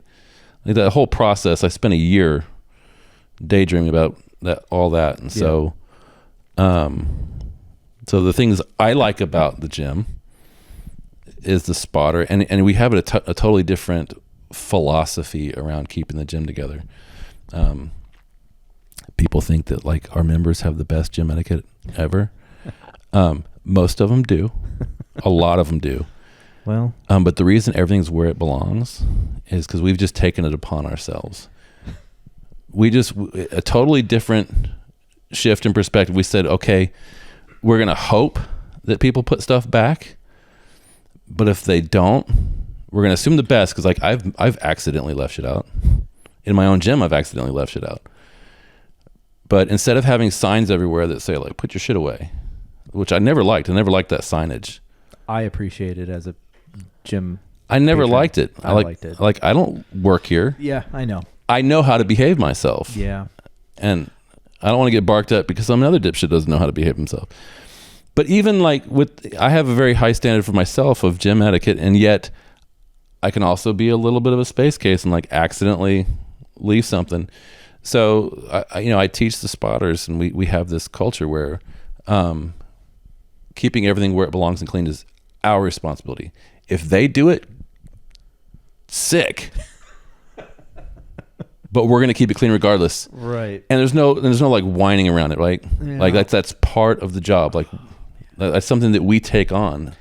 Good for you guys, because that drives me up the wall. Even when I worked out at CrossFit gyms, it's like, dude, how everyone else is putting their shit up, yet you're the one that's going to leave the dumbbells around. And I'm not going to be vocal about it because internally, it's probably giving me a tumor. I think it's incredibly rare that there's someone who's like, I know what I'm supposed to do, but fuck it. I think that's incredibly rare. Right. Okay. And I think there also might be some like gym noobs who like just don't know. You just don't know. I never thought of it like that. Right? Like some people have like gone to that restaurant and you're like, are we supposed to bust this ourselves? Right. Right? You just don't know. Yeah. You just don't know. And then there's the class of people who know what they're supposed to do and just every now and again make a human mistake. Sure. Like I've done it. Yeah. But rather than like have reminders, we just take it on ourselves. Okay. That's very, I don't know. That's very patient of you guys. So like 3 or 4 times a day, the spotters make sure everything is where it belongs. Right. And I'm pretty sure like they probably appreciate that too, because it gets them out of their chair. It gets them to like, I don't know, go be physical for a little bit. And I guess it breaks up the monotony of it. Yeah, I've worked many of those shifts. Someone's sick or someone needs vacation and no one else wants to cover it. Like for whatever reason, I've covered many of those shifts. Yeah. Now that I'm not in the clinic anymore full time, like I have that flexibility. Yeah. And it is better. Like I'll be at the desk for like when you first get there, you hustle to get all that stuff done, and then you're kind of chilling at the desk, and I get antsy. Like it gets boring. Yeah. And so I find myself wandering around, tweaking stuff. And so I personally appreciate having those things to do. One thing I do find that's weird is the dudes that work out with their shirt off in an AC room. It just tripped me out. I'm like, what's going on here? So that's the only weird thing I will say about your gym. I don't know because it's not mine either. Like, look, I have some like strong libertarian leanings. Like I'm not hardcore. I don't have like a libertarian card. I'm not a party member, but yeah. I don't like authorities saying do this, don't do that. And I feel like if we're truly body positive, everyone works out naked. The people who want to, sure. Like don't judge the guy for taking off his shirt any more than judging the person who's wearing like full sweats. Yeah. And like everyone's kind of do your own thing. It's mostly the young kids that are doing. I'm like, dude, what? I'm just an old grumpy guy, but I digress. Either way, yeah. I think you guys do a great job of managing everyone's expectations, and I'm pretty sure everyone can agree with me on that. And you do a good job of running the gym. Appreciate that. I had somewhere else. Oh yeah. How has that church down the street from you? How have the unhoused people in that area affected your business, or have they? Because one, obviously they need help, but two, I feel like that can create some dangerous situations, especially for gym goers who might be going there in the morning. Or has it? Am I just making up stories? No.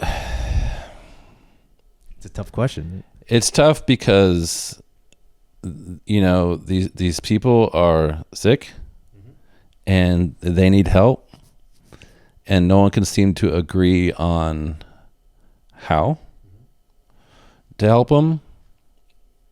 And some of them don't want help, but they're not mentally competent enough to determine whether or not they should be helped. So that's complicated, right?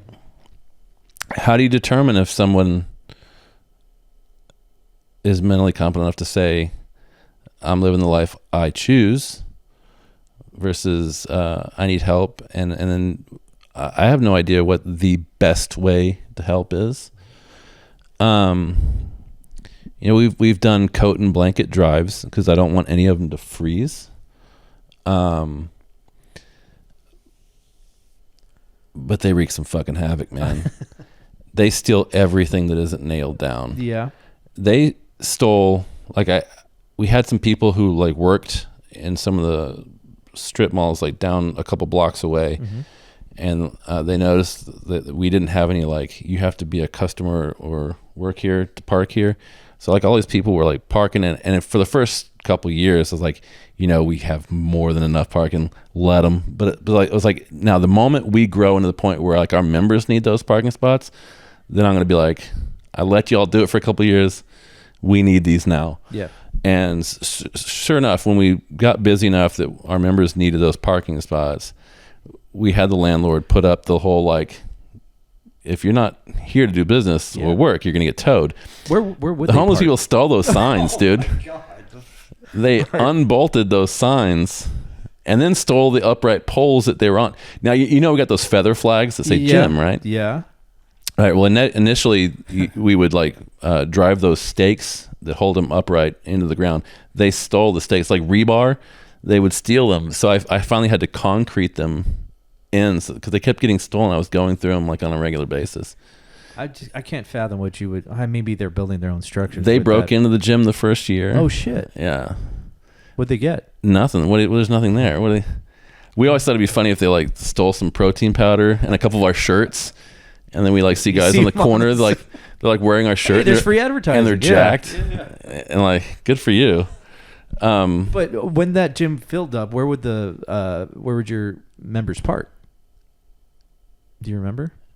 No, we're good now. Okay. I mean, the signs were there long enough that we've even had the landlord bring those signs back, and they've been stolen again. I told him one of the members was like, hey, I also own a business. You have to tack weld the hardware that holds those signs in.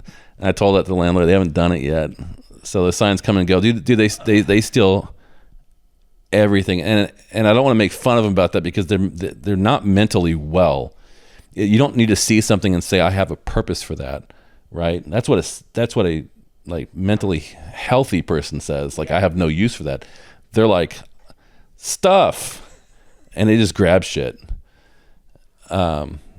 We've had scares where they've made people nervous, but no one's been hurt. No one's cars have been hurt. Yeah. We have the cameras that have the entire, and we have all the signs saying 24/7 surveillance really big on the wall, which isn't great, right? The fact that we have lots of cameras. It's kind of when a really trashy motel says clean, it's, you know what I mean? Yeah. I assure you, we are safe. Yeah. Mount machine guns up there with cameras and spotlights. Don't you feel safe? But so have you reached out to anybody from city council to say hey, this is a problem? What was their response? What have you done to try to We've built relationships with the law enforcement community. Okay. There've been times we've called one of those law enforcement agencies out, and we're somebody's waving rebar, threatening our customers and their cars. Yeah. And the person on the other side of the line is well, if we don't catch them doing it, there's really nothing we can do. I was if you hurry, you can catch them. This shit is happening right now. They're there's just, and we've called the non-emergency number because we feel well, nothing's burning down and no one's bleeding out. 311. So we call the non-emergency number, and they're so understaffed that they transfer us to 911. Oh shit. So one of those entities has been close to worthless, but Travis County Sheriff have been pretty good to us. Okay. And the Travis County constables have been particularly good. And with both of those entities, there have been guys who've come out so many times. They're here, take my card. Call me. That's my number when you have an issue. And we have some kind of legal thing where it's normally the owner has to confront someone and say we don't want you here anymore. Criminal trespass. Yeah. Well, we have like this like standing thing now where we don't have to do all that. Yeah. So we call some law enforcement agency and we'll say, we have this standing orders, the reference number is this, and they can just come remove them without us having to identify them or ourselves or like any of that. And honestly, we could probably pull that trigger 2 or 3 times every day. But I have compassion for these people. Because you're a human being for sure. And I the last thing in the world I want to do is get into politics. But part of me is like, let them all camp on the church grounds so that they can earn that fucking tax exemption that we don't get. Right. Yeah. Like, and you saw that what's his name? Was it Paxton? Initiated some kind of long lawsuit against the church. Oh, which the one at your really? Yeah, that's news to me. Yeah. Okay, what's the lawsuit? Stop being good to other humans. Well, the problem isn't that they're helping the homeless and that they're being a church, right? Yeah. You expect someone like Paxton to be like church. Yes. They don't. They seem to have some kind of issue with the fact that it is directly across the street from an elementary school. That's also the next question I was going to bring up. Like, that is a wild thing for children to see day in and day out. Yeah. Well, it's funny because one day a friend and I both arrived at the gym at the exact same time. Yeah. And a woman was yelling obscenities at the top of her lungs, into the heavens, fighting her demons. Right outside these kids are like in recess. Yeah. Like on the other side of this chain link fence. And my friend goes, "That's why my kid's going to a private school." And I said, "Hell no, I want my son to have that experience." And then when he's about 14, it's like, "Son, we're going to talk about drugs. Remember that lady ranting and raving outside of this school that one day? Yeah, don't do drugs." I think that's a better effort he's like than dare. Valid point. And I was like, yeah. Let's turn it into a teachable moment. Yeah. They got to grow up sometime. I am not suggesting that all those people are on drugs or that's how they got there. Some of them are not mentally well because of drugs, and some of them are on drugs because they're not mentally well. I get it. Yeah. It's complicated. I don't want to. On the last podcast I did was with a paramedic who worked in Oakland and here in Austin, and he had some very interesting insights on the whole, homeless population. Yeah. It was sure. it was pretty interesting, his opinion.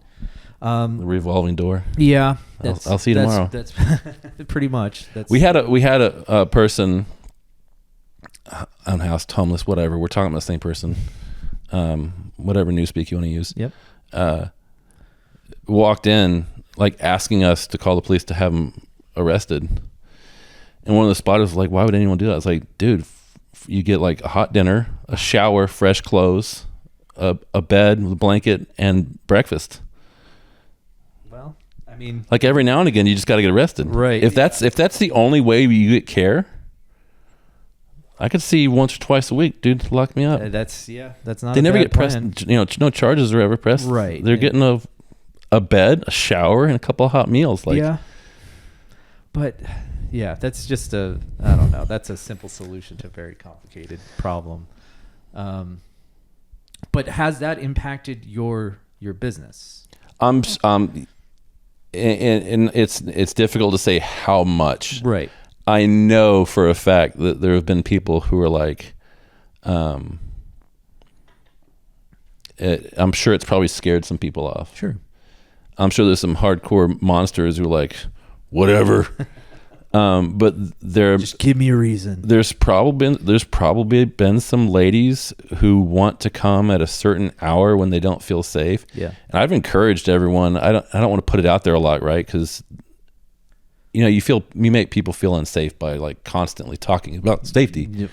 Right? But I was like, if it's late and it's dark, like ask a spotter or another member to walk you to your car. Yeah. Like people are there for each other Sure. in that way. You're not putting anyone out. We have a community of people who would jump at the chance to take care of each other. Yeah.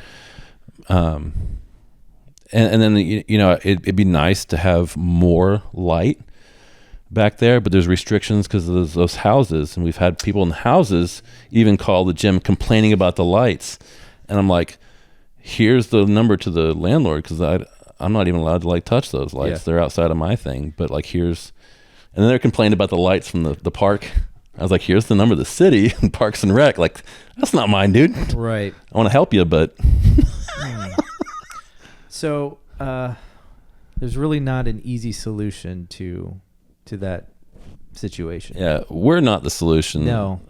At this level. Now, as citizens, we could all, good luck getting people to come together and agree on some kind of solution.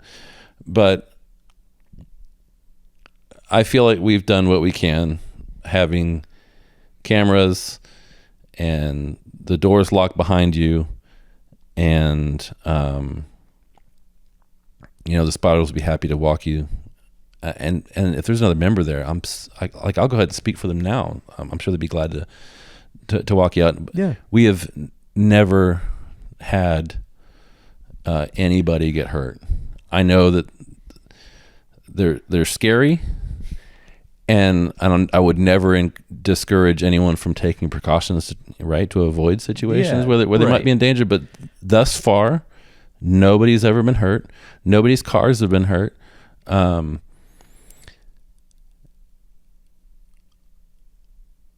We had a bike stolen.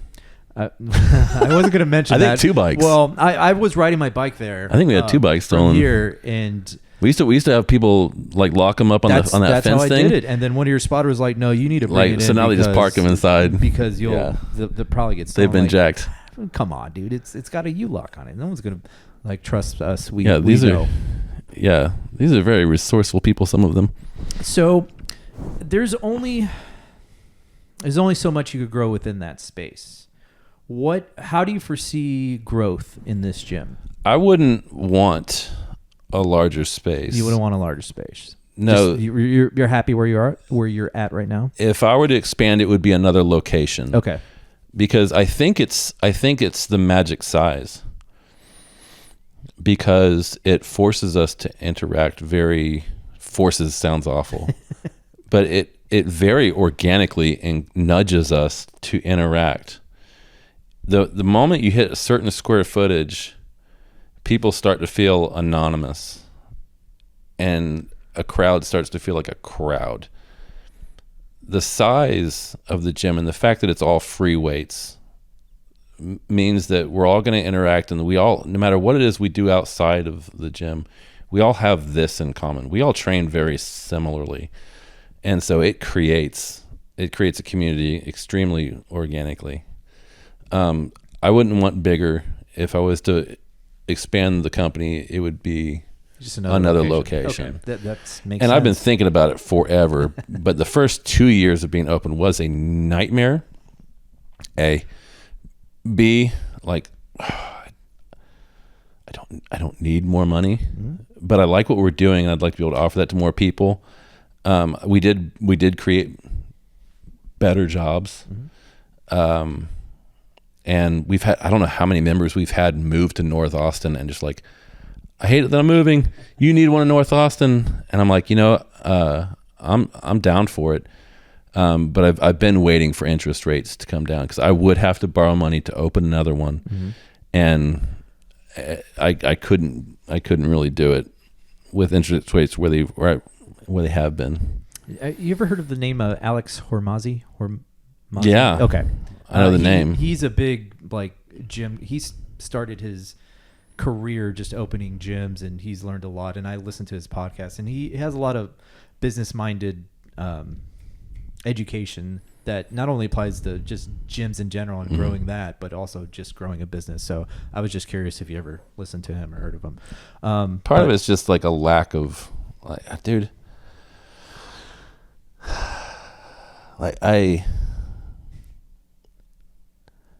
I've been hustling since I was 9, dude. Yeah.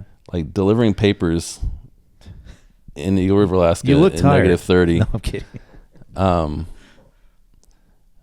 I've had a moment, and everything was extremely stressful up until the point where the gym finally broke even and started paying its own bills.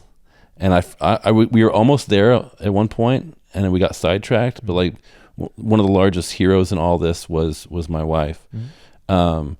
She worked incredibly hard, and we would like pay our family's bills, and then everything that was left over, we just dumped it into the gym.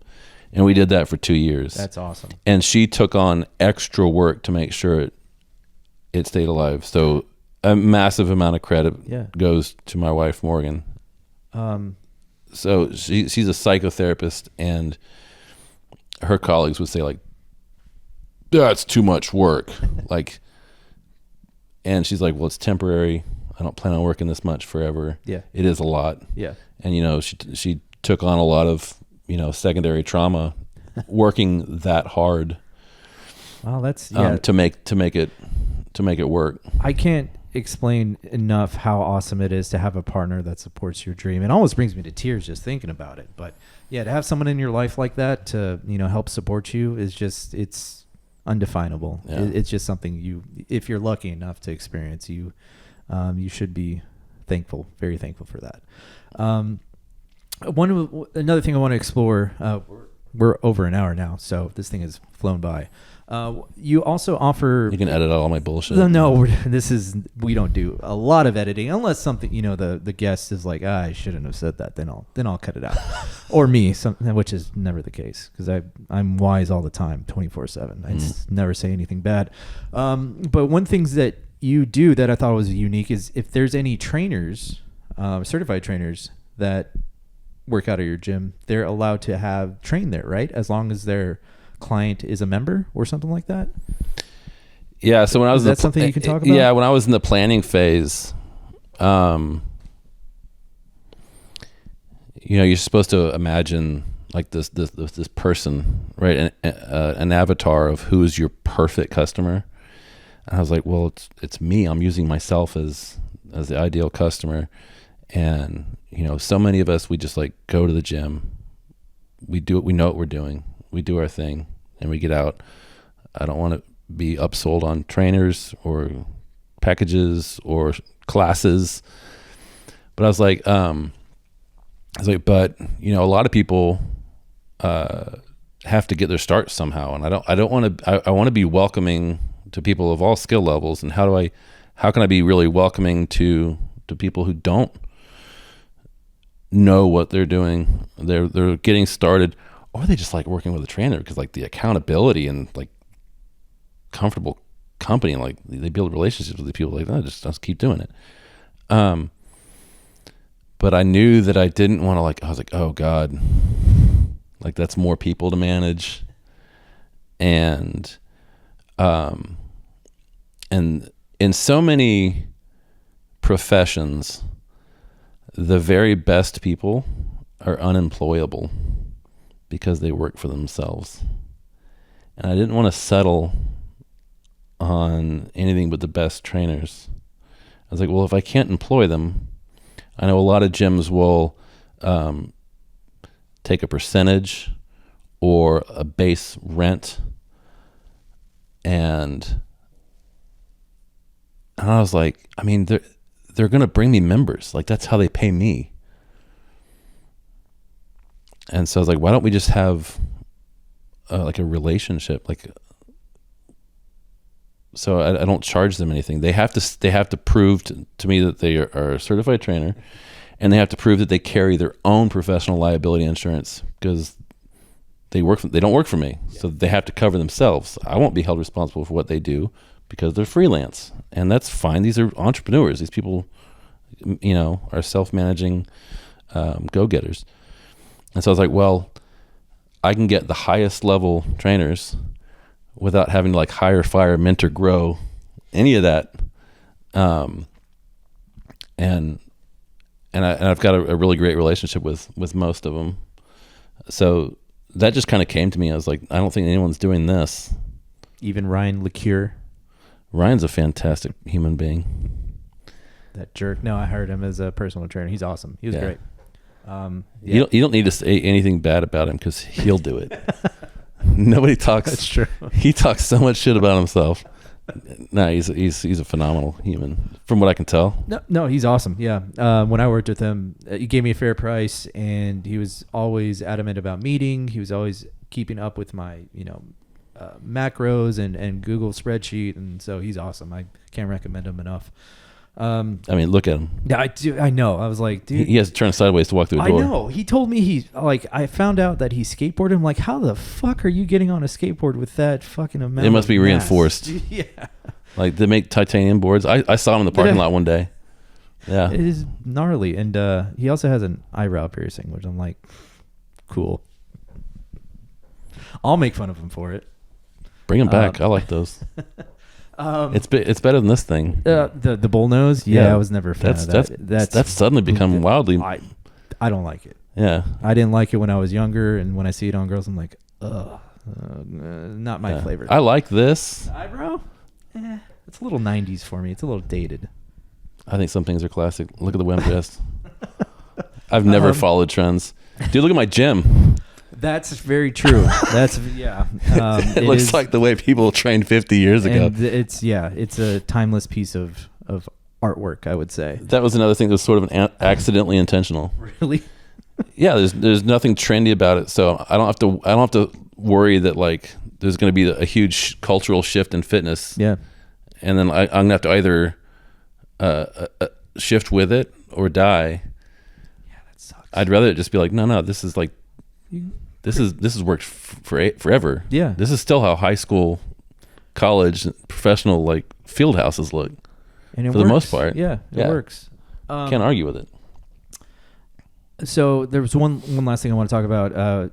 Thank you so much for being here and taking the time out of your busy schedule to do this and talk to me. What was it like having a kid and taking this risk of achieving your goal? Because when I think of becoming a father, it scares the living shit out of me.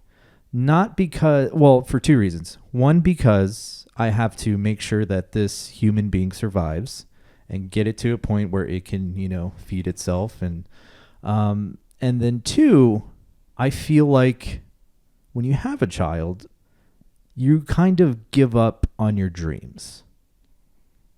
So how did you go into wanting to facilitate becoming or creating this gym owner, and how did that factor in with being a father as well? Were you scared? Were you hesitant? I mean, all the times that were scary when I didn't know whether or not it was going to work. Mm-hmm. It was, if it was just me, yeah, like whatever, like I can declare bankruptcy and keep running this clinic. I'd be like, I'll be fine. Right. No, having a wife and a son, like we go bankrupt. Yeah. Right. Mm-hmm. There was some fear, but maybe that really morphed into motivation. Like when you have that can't fail mentality, you'll do anything not to fail, Yeah. But also, I don't know. I see how I don't want to wander off into a realm where I'm not qualified and out. But I think I've noticed throughout my life how people think that way about how like my kid is my life. Yeah. And he is absolutely positively, he and my wife are absolutely my favorite two people on earth. No one's more important to me. But what if part of my job as his father is to set an example? What if I want him to be willing to take calculated risk? I take him into the gym almost every chance I get because I want him to grow up in the gym thinking this is normal. This is what adults do. They lift heavy stuff and talk to each other and laugh. Yeah. Like, I want him to think that everyone's doing this. Right. I want him to think that it's weird not to. One of the reasons I train the way I do is to set an example for my son. Yeah. And I think part of that was maybe I got some of that from my father. He set a good example where, he was the Cub Scout, leader, and coached baseball and supported hockey, but he also played softball in the summer, and he played basketball in the winter, and he was a jogger. Wow.